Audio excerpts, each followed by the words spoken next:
Olá, seja bem-vindo a mais um Poder Entrevista. Eu sou Alexandre Leorati, repórter do Poder 360, e hoje vamos entrevistar Sérgio Bandeira de Mello, presidente do Sindigás. Bom dia, Sérgio, tudo bem? Bom dia, Alexandre. Tudo bem, graças a Deus. Sérgio, vamos começar falando um pouquinho sobre a confusão que às vezes fazem entre o GLP, né, gás liquefeito de petróleo, com outros tipos de gases, né, o gás natural, por exemplo. Você poderia dar só esse panorama sobre qual é qual porque hoje eu percebo que há uma confusão, né, uma generalização do termo gás, né? Existe muita confusão e é natural que exista. Na verdade, o gás liquefeito de petróleo, o gás de botijão, o gás de cozinha, como a gente chama muito, né? Ele está presente em 91% dos lares brasileiros e, mais comumente, ele é vendido nas embalagens de 13 quilos. Né? Então, assim, o gás de botijão que a gente conhece.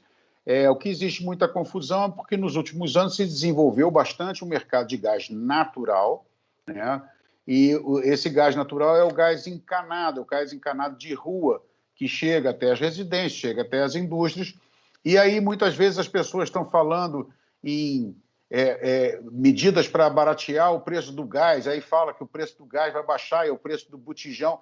Na verdade, eles são produtos que são diferentes, no uso são muito similares, ou seja, para nós, quando a gente está em casa utilizando, ou na indústria utilizando, eles têm, são bastante similares, tem uma questão de taxa de compressão diferente, mas muito mais quem regula é que vai ver isso, quem regula os equipamentos que vão consumir é que vai ver essas coisas. E, basicamente, o gás natural é gás metano, né? E é um gás mais leve que o ar, e o gás liquefeito de petróleo é feito de gás butano e propano, que são mais pesados que o ar. Para mim, para você, para o usuário, isso absolutamente é transparente, indiferente, não tem nenhum segredo nisso aí, não. E hoje, quando falamos do mercado de gás liquefeito de petróleo, como que hoje o Brasil se encontra? Como está o mercado nacional para esse tipo de gás? Como que isso tem se desenvolvido no país? Os cenários são positivos na sua avaliação? Sim, os cenários são bastante positivos. Hoje o gás liquefeito de petróleo ele ocupa 3% da matriz energética total do país, ou seja, é algo expressivo. Se a gente pensar que o diesel ocupa cerca de 17%, então 3% não é algo desprezível. Se comercializa hoje 7,5 milhões de toneladas de GLP por ano. O Brasil é o quinto maior mercado mundial residencial de GLP. É muito, muito importante. Nós temos uma presença muito maior nas residências do que nas indústrias e nos comércios. Isso aí, na verdade, é que o desenvolvimento do GLP, do uso do gás de botijão, se deu muito promovendo o uso em residências para fim de cocção, cozimento de alimentos. Então, essa característica principal, e por isso mesmo se chama muitas vezes de gás de cozinha. E ele se provou nos últimos anos um produto extremamente resiliente a crises econômicas, até mesmo agora, no início da pandemia, no início do isolamento social, teve um aumento de demanda de GLP. Né? Surpreendeu a todos, mas, na verdade, você tem uma característica bastante interessante. As famílias se foram, na sua maioria, quem pôde, passou a trabalhar de casa, e com isso você teve um aumento de consumo de GLP doméstico, de gás de cozinha domesticamente. Então, quer dizer, a gente experimentou no ano passado, só nas vendas de botijões de 13 quilos, um aumento de 5%. Esse ano as vendas estão aí, de alguma forma, estáveis em relação ao ano passado, o que é um bom resultado, porque o ano passado foi um ano bastante atípico. Mas, assim, o cenário para o GLP é um cenário positivo e é um produto que se prova muito resiliente a crises. Tomou um grande espaço na imprensa e na mídia no geral a questão do preço, né, do gás de cozinha, se está caro ou não, teve um reajuste por parte da Petrobras. Afinal, esse reajuste, esse preço, alguns lugares parcelando o botijão, nós podemos considerar que está caro o preço do botijão de gás? Esse aumento é normal da época que nós estamos vivendo? Alexandre, para te responder de uma forma bastante honesta, não tão simpática, mas bastante honesta, quando você diz que uma energia, quando a gente comenta que uma energia está cara ou uma energia está barata, nós temos sempre que relativizar, ou seja, nós temos que comparar essa energia com a alternativa. Então, assim, o que nós vemos, na verdade, é que o gás natural subiu muito, o diesel subiu muito, a gasolina subiu muito, a energia elétrica subiu muito e o gás liquefeito de petróleo, o gás de botijão, também subiu muito. Quando nós vamos fazer a comparação e vamos ver se o GLP ele está caro em relação às alternativas que eu e você temos na nossa residência, na nossa indústria, no comércio, na verdade ele não está caro. Ele não está caro. Isso, então, assim, ele continua sendo uma alternativa altamente competitiva, tanto para padarias, comércio, indústria, residências, etc. É super competitivo com relação às energias alternativas. No entanto, sem cinismo nenhum, efetivamente você tem um aumento do preço. Só nesse ano, um aumento da ordem de 27% ao consumidor final. 27% num cenário de inflação de 8 e pouco por cento é muito alto, ou seja, na verdade, assim, nós estamos, o GLP ele ficou no mesmo mundo das commodities, ou seja, as commodities todas com reaquecimento da economia no hemisfério norte, principalmente com reaquecimento da economia na Ásia, né, puxado pela China e pela própria Índia. Então você tem o que?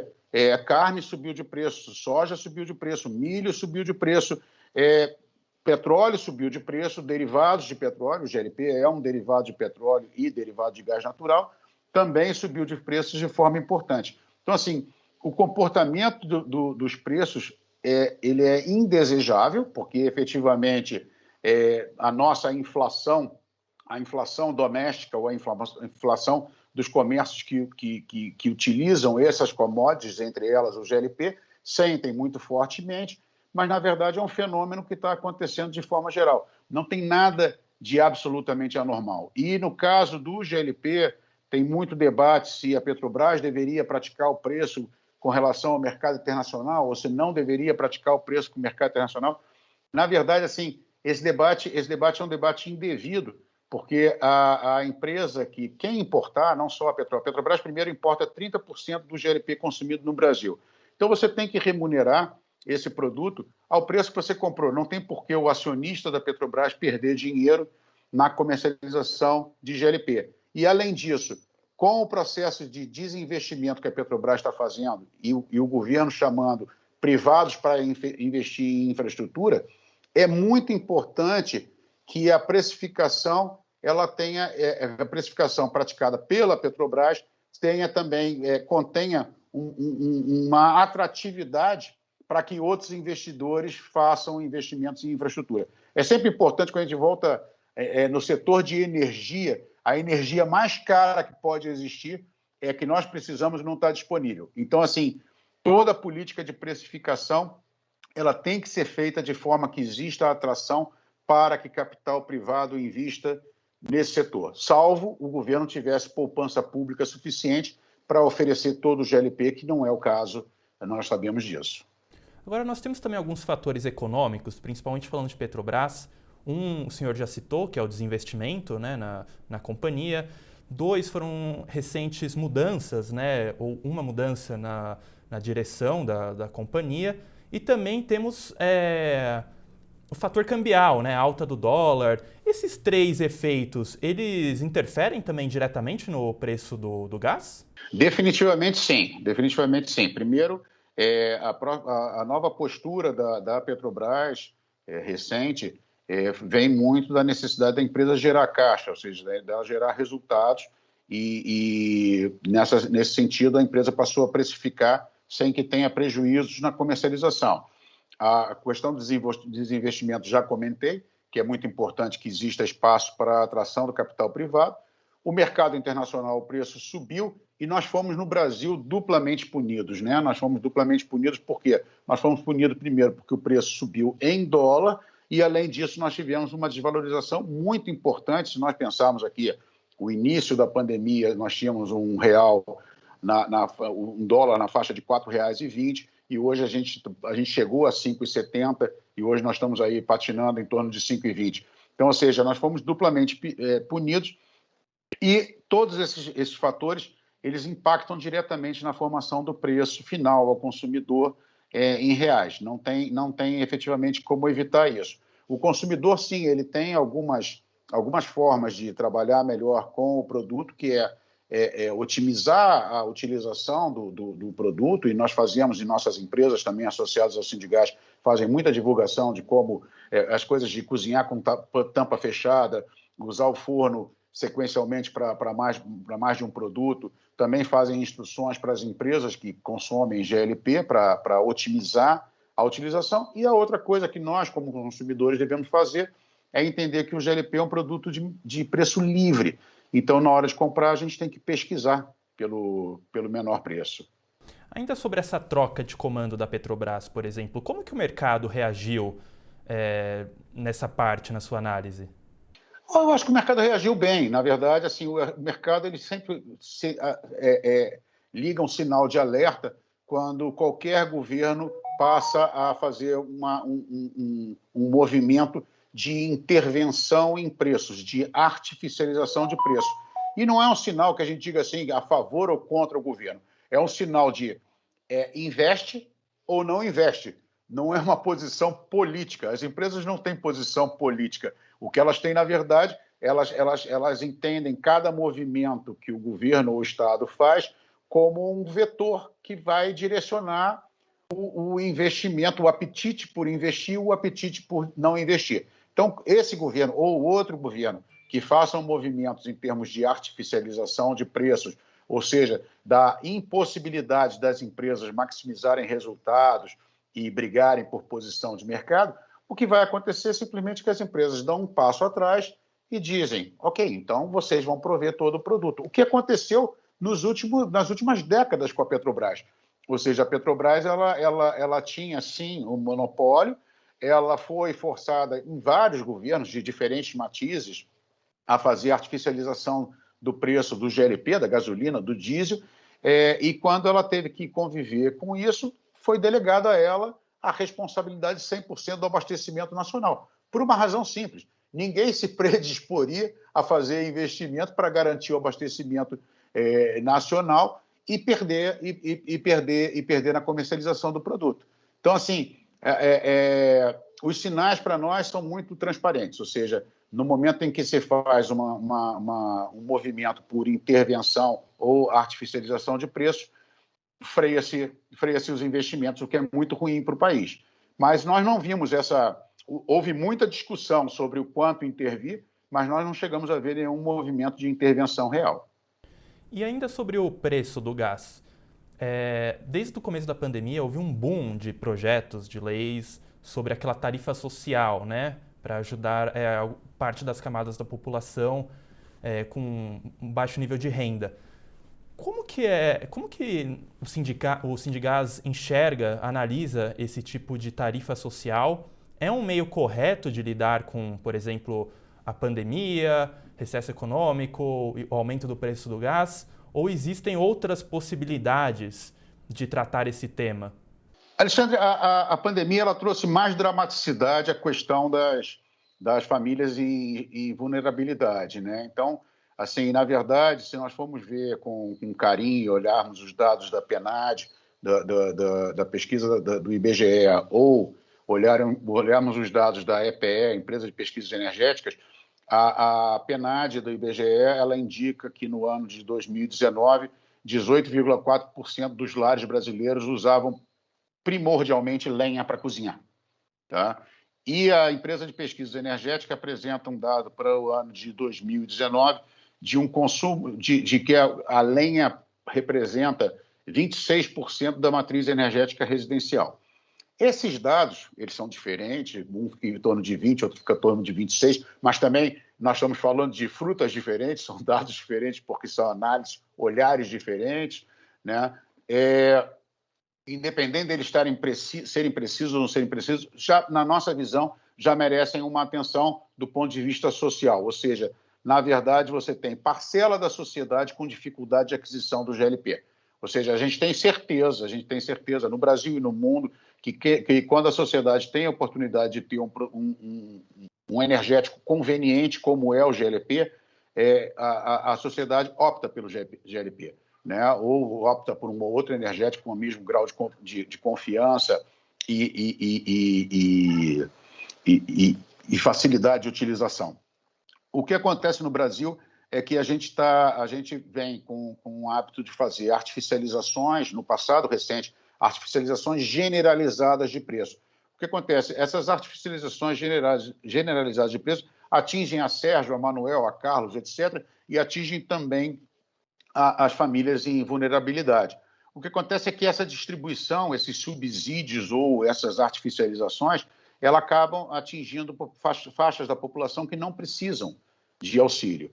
O que a gente vê no debate atual, indo diretamente à sua pergunta, no debate mais atual e principalmente no Congresso Nacional, a gente viu surgir uma série de propostas de programas de gás social ou outras denominações desse tema que nos agradam, ou seja, a gente vê com bons olhos. Nós não temos uma proposta para vender mais GLP.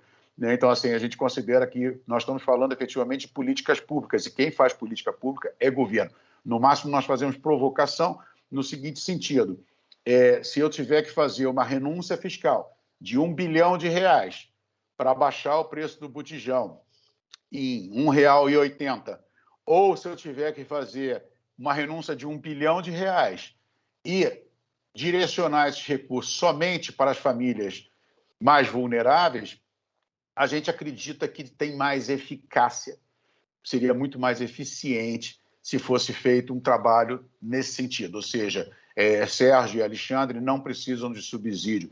O preço mais alto eventual do GLP, que amanhã ou depois pode baixar, para Sérgio e Alexandre, é um incômodo, mas, na verdade, não chega a ser uma impossibilidade de acesso. A gente acredita que as políticas de governo poderiam focar muito mais para as famílias, para as famílias efetivamente que têm dificuldade de acesso.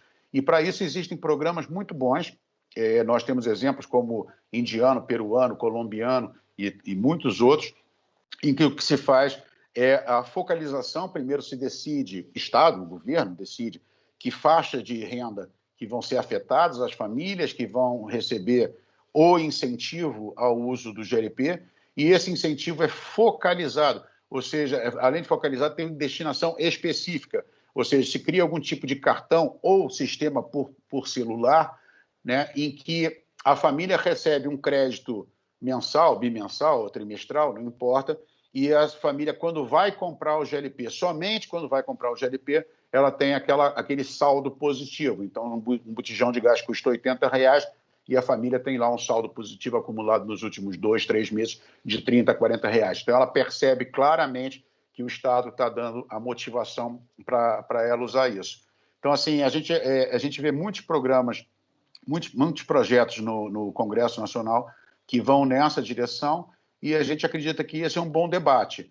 Se vai ser implementado, se não vai ser implementado, é importante que o governo encontre. A ideia aqui não é discutir o aumento do consumo de GLP, mas sim que o governo encontre efetivamente se existe ou não existe um trade-off favorável à sociedade. Ou seja, se o governo vai reduzir gastos, no nosso entendimento, sim, poderia reduzir gastos de saúde pública, alongar a vida de pessoas e, com isso, você teria uma contrapartida, um gasto específico. Basicamente, né, o que a gente coloca, Alexandre, é que quando se discute política pública para preço de combustíveis, e no caso do GLP também, né, você tem que decidir que se quem vai pagar pelo preço justo, o preço de mercado, é o consumidor ou é o contribuinte. Né? Então, assim, não existe solução no meio, ou seja, não existe dizer quem vai pagar é a Petrobras, quem vai pagar são as distribuidoras, quem vai pagar são os revendedores. Isso não funciona, isso absolutamente não funciona. Então, assim, a gente vê com bons olhos as iniciativas que estão surgindo no Congresso, principalmente porque elas enriquecem o debate. Enriquecer o debate para a sociedade descobrir efetivamente e decidir efetivamente como pretende zelar da parcela da sociedade que é mais vulnerável no acesso ao GLP. Só para entender melhor esse tipo de proposta de ajuda social para o gás, seria mais ou menos como um vale-transporte, um cartão de vale-transporte que hoje os trabalhadores recebem e passam, né, ali no sistema público de transporte? Exatamente. Eu acho que, obrigado por colocar essa ideia, porque essa imagem é perfeita. Ou seja, o Vale Transporte, você tem a destinação específica. Ninguém recebe um recurso de Vale Transporte para usos diversos. O Vale Transporte, aquele cartão, você só consegue descarregar no transporte urbano autorizado. Você não consegue nem utilizar na van pirata, né? Então, quer dizer, com isso você tem vários ganhos que você associa a isso. E, por outro lado, dando um outro exemplo, já que você colocou o exemplo, acho que é importante, no caso da energia elétrica, nós temos um programa bastante bem sucedido de tarifa social. Ou seja, a gente discute muito o custo da energia elétrica, mas a tarifa social cuida de uma parcela importante da sociedade que não teria como pagar o valor que nós pagamos o quilowatt-hora. Então, é algo parecido com isso, ou seja, você criar muitas aspas aqui, uma tarifa social para o GLP. Você encontrar os segmentos da sociedade que você quer atingir com um subsídio focalizado e você efetivamente criar a destinação específica similar, como você citou, ao Vale Transporte. E na tramitação, por exemplo, desses projetos, do ponto de vista político, mesmo de tramitação no Congresso, ainda seria possível nós termos algo parecido ainda durante a pandemia? Eu creio que sim, por uma razão principal. Se nós formos olhar, se não me equivoco, são 11 projetos de lei, que buscam, com textos diferentes, com approaches diferentes, com propostas ligeiramente diferentes, buscam solucionar essa questão do GLP para as famílias menos favorecidas. Eu acredito efetivamente que a gente está com um ambiente favorável a um bom debate, e esses 11 projetos, 12 projetos, e você vai verificar que eles são de todos os partidos políticos. Então, assim, você vai encontrar projetos que têm origem mais à esquerda, projetos que têm origem mais à direita, mais centro-direita, centro-esquerda. Ou seja, na verdade, virou efetivamente o Congresso com aquele papel de reverberar o que a sociedade sente, né? Na verdade, os congressistas que estão apresentando os projetos, eles perceberam efetivamente que nas suas bases eleitorais eles estão encontrando as pessoas, eu preciso de uma solução para comprar GLP, eu estou com dificuldade. Então, eles estão endereçando de uma forma que a gente considera bastante válida. Que desenho vai tomar, Alexandre? É uma combinação do que o Congresso quer com a capacidade do Executivo realizar. Então, assim, mas a gente vê com otimismo, sim. Pode ser que o debate avance bastante nessa fase, porque a pandemia tornou a situação ainda mais caricata do que ela já era. E voltando ao debate sobre a matriz energética, né? 26% da matriz energética residencial ainda é a base da lenha, né? Isso é um problema? Pode ser considerado um problema para as famílias hoje, pensando no cenário nacional? Sim, é um problema. É um problema pelo seguinte, na verdade, nós já fizemos estudos tanto com a Universidade, a PUC-Rio, como também com a UERJ, a Universidade do Estado do Rio de Janeiro, e nos estudos fica bastante claro que nós temos um encurtamento de vida da população brasileira que custa a nós, em termos de geração de riqueza, algo perto de 3 bilhões de reais ano, somente por essa questão da lenha utilizada. Porque é muito importante, Alexandre, a gente tem uma visão, algumas classes sociais têm uma visão da lenha romanceada, a lenha daquela fogão de fazenda, a comida gostosa. Não é disso que nós estamos falando de lenha catada, ou seja, as crianças e as mulheres são tiradas das suas atividades normais de estudar, brincar, etc., e vão catar lenha, não é derrubar lenha, mas catar lenha, catar resto de feira, etc., etc., e depois trazem para dentro das casas, e essa lenha é consumida num fogareiro totalmente improvisado, sem tiragem dos particulados, sem tiragem dos gases. Então, na verdade, a gente tem que tirar a visão romanceada que a gente tem da lenha, da pizza a lenha e coisas desse tipo, da comida mineira, e focalizar efetivamente no que a gente está discutindo. A gente está discutindo são dois tijolos com lenha catada, e lenha catada ainda tem um agravante, né? que é uma madeira que foi tratada. Então, você ainda vem com uma série de produtos petroquímicos que são queimados ali e são inalados pela família, porque você tem um problema grave de indoor pollution, né? A gente trata o problema de indoor pollution, da poluição interna, como sofisticadamente com relação a sistemas de ar-condicionado, áreas fechadas. Nós estamos falando aqui de algo grotesco, algo absolutamente grotesco, que são residências em que nas varandas das residências, no cantinho da residência, você tem 2 tijolos com lenha catada sendo utilizada. Então, assim, você tem, além do prejuízo de encurtamento da vida das pessoas por questões de pneumonia e outras doenças, você tem um custo elevadíssimo na saúde pública que a gente não conseguiu apurar nos nossos estudos, simplesmente porque você não tem subclassificação dos problemas de saúde para você poder chegar efetivamente ao que foi causado com a lenha, né? Mas a gente não tem dúvida que atacar essa participação da lenha que ainda resta na matriz energética residencial gera economia importante aos cofres públicos. Então, assim, se nós pensássemos em qualquer tipo de investimento público para atacar a lenha, a lenha residencial, parcela dessa lenha residencial consumida, encontra fundos na própria economia que vai ser gerada a partir da redução de problemas de saúde pública e outros danos. Sobre o GLP, quando nós falamos, né, do gás de cozinha, sempre vem o assunto de segurança na mente, né? Padrões de segurança sempre tem ali orientações de segurança para o consumidor. Hoje, como que o Brasil está em relação a esse padrão de segurança ao GLP aos consumidores residenciais? É uma segurança já que podemos considerar sólida em relação, por exemplo, ao mercado internacional? O Brasil é um modelo internacional, para dizer a verdade. O Brasil é um modelo internacional e como modelo internacional, ele é modelo internacional principalmente por uma questão. O sistema que existe no Brasil de conservação e manutenção dos cilindros, né? É importante a gente ter claro, né, que eu sempre digo que o botijão de gás é uma das poucas embalagens de combustível que é usada ao lado de um fogão aceso. Então, ele precisa ser extremamente seguro, né? Você, quando tem mercados como o mercado norte-americano, você tem o botijão de gás, ele é usado somente em atividades outdoor, é usado para camping, é usado para churrasqueira no quintal da casa, etc. Ninguém utiliza um botijão de gás dentro da residência. No Brasil, não. No Brasil, na sua esmagadora maioria, nós utilizamos o botijão de gás dentro das residências.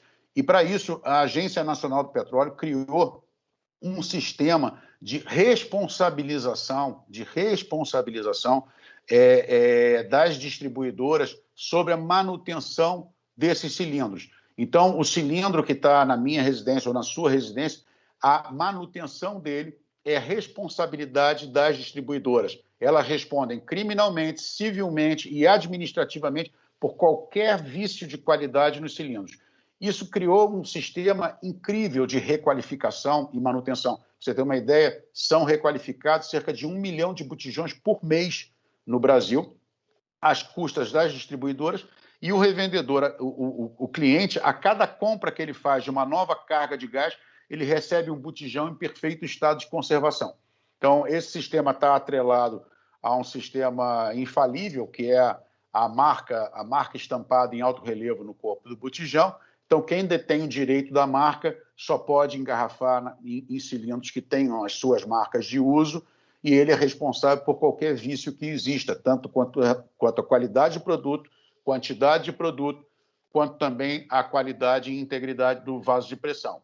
É importante a gente ter claro, o botijão de gás é um vaso de pressão que tem um combustível dentro e está ali colocado ao lado de um fogão aceso. Então, isso precisa funcionar perfeitamente. O nível de acidente que existe hoje no Brasil é reduzidíssimo. Dados do Corpo Bombeiro mostram que acidentes com energia elétrica são pelo menos 4 ou 5 vezes maiores em quantidade do que com gases combustíveis, com GLP especificamente. Agora, acontecem ainda acidentes e geralmente são acidentes de uso, né? Ou seja, quando as pessoas não observam a troca da mangueira, que tem prazo de validade de 5 anos, aquela válvula que você coloca sobre o botijão, que também tem um prazo de validade, aquilo resseca, tem um prazo de validade estabelecido pelo Inmetro. Quando as pessoas também não dão manutenção nos seus fogões, aquecedores, etc., aí você pode ter algum tipo de incidente, mas são em grau bastante baixo. Por exemplo, a ANP, né? Ela, no caso do gás natural, ela vem discutindo recentemente, por exemplo, mudanças no mercado, a introdução daquele método delivery, que inclusive tem sido criticado por parte das distribuidoras, e também existe algumas propostas de mudança dessa estrutura do mercado para o GLP, né? E como o senhor disse, um mercado já sólido, né? Essas propostas, elas são bem-vindas para modernização do mercado nacional ou realmente elas são perigosas, já que nós temos taxas baixas até de acidentes falando sobre GLP, né, especificamente? O debate é sempre bem-vindo, Alexandre. Assim, a gente acredita que o debate é sempre bem-vindo, porque do debate você pode tirar ideias que podem estar fora do teu foco, né? Então, assim, o debate é sempre bem-vindo. A gente acredita muito no corpo técnico da agência quando ele apresenta debate, provocações, e aí eu acho que é importante colocar sobre a mesa e discutir efetivamente o que cada proposta entrega.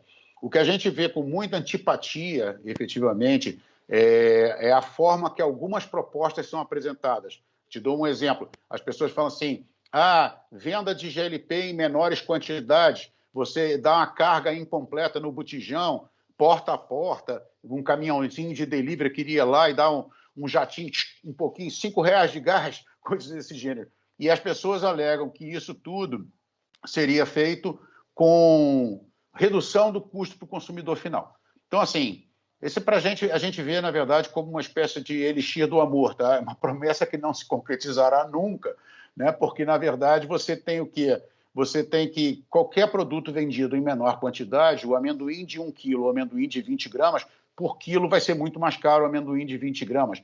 Então, quer dizer, o GLP fracionado, o GLP vendido em menores quantidades, não é uma solução social. Absolutamente não é uma solução social, né? Então, essa é a primeira coisa que nos irrita bastante quando se apresenta com uma falsa promessa. A falsa promessa é muito ruim, você prejudica muito o debate. Por outro lado, a gente tem que ter uma ideia com relação de como é organizada a nossa sociedade. E a gente tem que ter claro o seguinte, hoje se fala muito, no caso do GLP, em algumas cidades, na minha cidade, Rio de Janeiro, né, em que se fala muito que o comércio de GLP ou de TV a cabo, etc., está na mão de milícias, etc. E você imagina se a gente colocasse unidades de envasamento de GLP dentro das comunidades. Qual seria a capacidade do Estado controlar isso, né? Então, assim, a gente vê hoje assim, que o GLP você não tem vícios de quantidade, você não tem vícios de qualidade. No nosso setor não existe discussão sobre adulteração e sobre sonegação fiscal, né? Então, quer dizer, você mexer nesses sistemas, você tem que calcular muito claramente qual é a capacidade do Estado de garantir que as bondades que são garantidas hoje com os sistemas atuais vão ser preservadas. Então, tudo passa obrigatoriamente por uma análise de impacto regulatório. E na análise de impacto regulatório tem que se ver, primeiro, o que é prometido será entregue com a proposta, essa é a primeira coisa. A segunda coisa é a seguinte, você colocar todas as teóricas vantagens e confrontá-las com os custos sociais, ou seja, verificar todas as desvantagens e as vantagens e verificar o saldo positivo com o saldo negativo gera um saldo final positivo à sociedade, vamos fazer. A sociedade tem que avançar, a sociedade não pode ficar parada. Agora, se esse cálculo, e na nossa visão, as propostas que surgiram mais recentemente, elas trazem prejuízos sociais, ou seja, na verdade, as bondades, as vantagens econômicas que podem vir da proposta, trazem mais custos. Vou dar um exemplo, Toro. Uma outra proposta que existe muito é a seguinte, que qualquer um possa encher botijão de qualquer marca.